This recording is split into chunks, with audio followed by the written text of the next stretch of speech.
Men's club soccer is set to take on the Trinity Bantams on this field tonight, and they want you to come out and support the team. Reporting for STN Channel 2 News, I'm Ryan Hughes. Jesse Cole and the Savannah Bananas are traveling the country this year, and they may be coming to a city near you. For more information, visit www.thesavannahbananas.com. I'm Ryan Hughes, STN Channel 2 Sports. That's it for us tonight at Almar Zook Field. Final score of the game, Hartford Men's Club Soccer 3, Trinity Men's Club Soccer 3. Till next time, I'm Ryan Hughes. Have a great night. The Grant Family Track and Field is opening very soon, and it's going to have a major impact not only on the athletes and coaches for the University of Hartford Hawks, but the entire university community. Reporting for STN Channel 2 Sports, I'm Ryan Hughes. Jenkins will be honored in a pregame ceremony tomorrow when the women's soccer team faces off against the University of New England. The game is expected to start at 12 p.m. For STN Channel 2 Sports, I'm Ryan Hughes. Jesse Cole is changing the world of sports entertainment with his company, Fans First Entertainment, and his baseball team, the Savannah Bananas. After many seasons watching the Bananas play as a summer collegiate team, Jesse Cole had a new idea for what baseball should be, and it all started with boredom. I was bored. I think the greatest creators create things that they would love themselves. You look at George Lucas in Star Wars. He wanted to create a movie that he would love. You look at the people in Pixar and Ed Catmull and Steve Jobs. They wanted to create, movies that they would love in animation. And so for me, I was a fan that was just bored watching the game. And I wanted to make it nonstop fun, nonstop entertainment, and exciting. And little iteration by little iteration, 15 years now moving forward, we're getting to a point where I'm starting to enjoy almost every single game. Going to different locations like Trinity and Hall was a common frustration for athletes on both the track and field and cross-country teams. Without their own place to practice, complications arose often.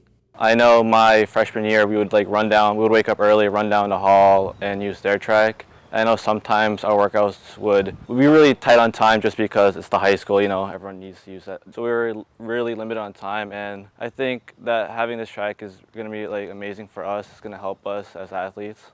Now with the new facility, some runners are setting higher reaching goals for themselves. I might have have a high goal going to the Olympics, the fourth year senior. I think I can get 44 senior year, dropping the times 2 seconds per year. The Hawks have plenty of reasons to be excited about this season, including Tuesday's game against St. Joseph's University, which will mark the first Hawks game at Almar Zook Field since their April 17th, 2021 matchup against the Highlanders of the New Jersey Institute of Technology. We're super excited to have home games finally, and kind of traveling on the road last year for the guys that were here was kind of a little rough, not being able to play in front of our families and friends. So just being here on campus on Almar Zook Field is going to be a crazy, awesome energy. Last year it was, in terms of scheduling, we were trying to find anybody that would play us and be willing, and so we were being flexible with being able to travel this year. We got a bunch of home games on the docket. I've already had 2 home scrimmages, but yeah, we cannot wait. After 1,046 days, men's lacrosse is back where they belong. I came in 5 years ago. And a lot has happened in the past 5 years, but it feels awesome to know that my hard work has paid off. Hard work has paid off for the graduate student from Middletown, Connecticut, as she surpassed Jessica Reifer's record for a career goal set on October 7, 1995, and lasted for 10,585 days. That's a really long time. But I don't know, I think it just shows that anything is possible and anything can happen. It could end up happening to me where someone comes in, I don't know how many years later, and breaks the record. So, it's just all cyclical, but it's pretty awesome. So, what legacy does Amani Jenkins want to leave behind? A former baseball player and student of the Barney School, Jackson Olson found his place not in the world of business, but in the world of bananas. The Savannah Bananas, to be exact. It all started in 2020. With Olson's final season of baseball at UHart canceled by the COVID-19 pandemic, Olson began posting TikToks on the advice of a college professor. 3 years and 1.6 million TikTok followers later, Olson is returning as a humble recipient of the University of Hartford's most prestigious honor for alumni, the Anchor Award.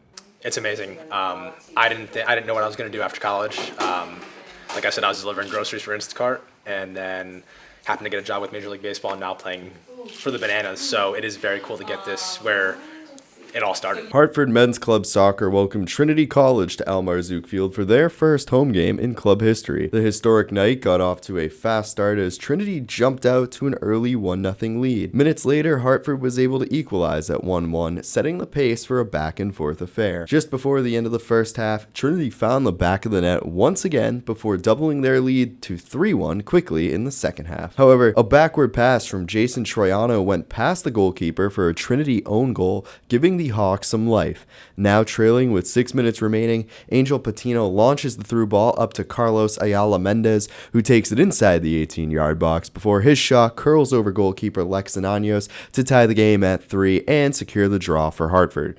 3-3 was the final score, and we spoke with Club Soccer President Jack McLaughlin and goal scorer Carlos Ayala Mendez on the momentum shift that led to a 3-3 draw. This just in, Hartford Hawks have hired basketball coach Aaron Toomey to be their next head coach. The former Amherst College player was the 2013 AP National Player of the Year and has spent the last 2 seasons working as an assistant coach at Rochester University. For more information, visit stn2.tv. The number 1 Hartford Hawks defeated the number 2 seed Springfield College Pride 6-0 to secure their second consecutive ECAC women's soccer title. While Springfield kept the game close early on, the Hawks' attack woke up when Christina Stone scored a header off the free kick, giving Hartford a 1-0 lead. Stone's assist on Mason Massaro's goal doubled the Hawks' lead to 2 and secured her place as the ECAC's most valuable player. Not to be outdone, Amani Jenkins scored before half to give the Hawks a 3-0 lead. The Hawks did not slow down after halftime, scoring 3 goals in the second half, and senior Juliana Chiarella's final career goal secured the Hawks a 6-0 win and their second consecutive ECAC title. After 62 years, the wait is over for the Texas Rangers as they defeated the Arizona Diamondbacks in 5 games to clinch their first World Series title.